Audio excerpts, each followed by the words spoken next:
السلام علیکم۔ رمضان رحمت اور برکتوں والا مہینہ ہوتا ہے۔ رمضان کے روزے اللہ نے ہر مسلمان پر فرض فرمائے ہیں، چاہے وہ مرد ہو یا عورت، لیکن کچھ ایسے پرابلمز ہوتی ہے جس سے وہ روزہ نہیں رکھ پاتے تو شریعت نے پرمیشن بھی دی ہے۔ آج انہی پرابلمز کے بارے میں آپ لوگوں کو بتانے جا رہی ہوں کہ وہ کون کون سے پرابلمز ہیں جن میں شریعت نے ہی روزہ نہ رکھنے کی پرمیشن دی ہے۔ دیکھیے کتنا پیارا ہے ہمارا اسلام، کتنا خوبصورت ہے ہمارا دین، ہر چیز میں سہولت دی ہے، پھر بھی بہت سے مسلمان اسلام پر عمل نہیں کرتے ہیں۔ نمبر 1، حاملہ عورت یعنی پریگننٹ لیڈی۔ اگر پریگننسی فیز میں آپ کو کوئی پرابلم نہیں ہے پھر روزہ رکھنا چاہیے، لیکن پرابلم اگر ہو سکتی ہے، ڈاکٹر نے منع کیا کہ بھوکا پیاسا نہیں رہنا، آپ کو جان کو خطرہ ہو سکتا ہے، بچے کی جان کو خطرہ ہو سکتا ہے، تو پھر آپ روزہ چھوڑ دیں، بعد میں قضا روزہ رکھیں۔ نمبر 2، دودھ پلانے والی عورت یعنی جو عورت اپنے بچے کو بریسٹ فیڈنگ کرتی ہے اور رمضان کا مہینہ آ گیا، ان کے بچے کو دودھ پلانا ہے مگر بھوکی رہیں گی تو بچے کو دودھ نہیں پلا پائیں گی تو وہ روزہ چھوڑ سکتی ہے، بعد میں اس روزے کی قضا کریں۔ نمبر 3، نفاس اور حیض والی عورتیں۔ نفاس والی عورتیں یعنی بچے کی پیدائش کے بعد جو ناپاکی کے دن ہوتے ہیں اس میں بھی روزہ رکھنا جائز نہیں ہے، اور حیض والی عورتیں یعنی پیریڈ ٹائم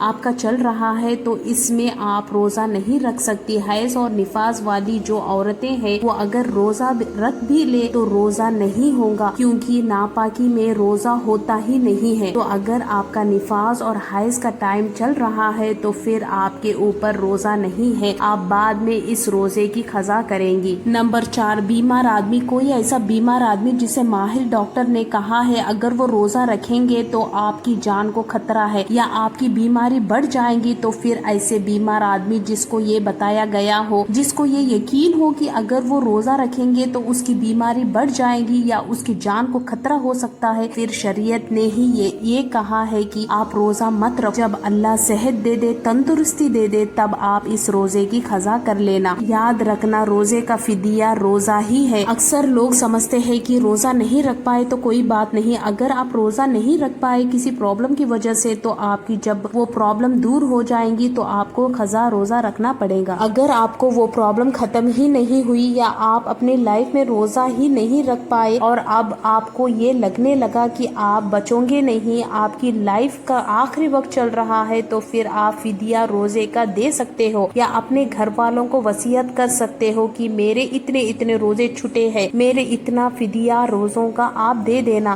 اور روزے کا فدیہ 2.25 کلو گیہوں یہ ایک روزے کا فدیہ ہوتا ہے، یا آپ قیمت بھی دے سکتے ہیں 2.25 کلو گیہوں کی قیمت جو ایک روزے کا فدیہ ہوتا ہے۔ نمبر 5، زیادہ بوڑھا آدمی جس کے لیے روزہ رکھنا پاسبل نہ ہو، بہت بوڑھا ہو گیا ہے، بہت کمزور ہو گیا ہے، بستر سے اٹھ نہیں سکتا، طاقت ہی بالکل نہیں رہی، پھر ایسے بوڑھے آدمی پر بھی روزہ نہیں ہے۔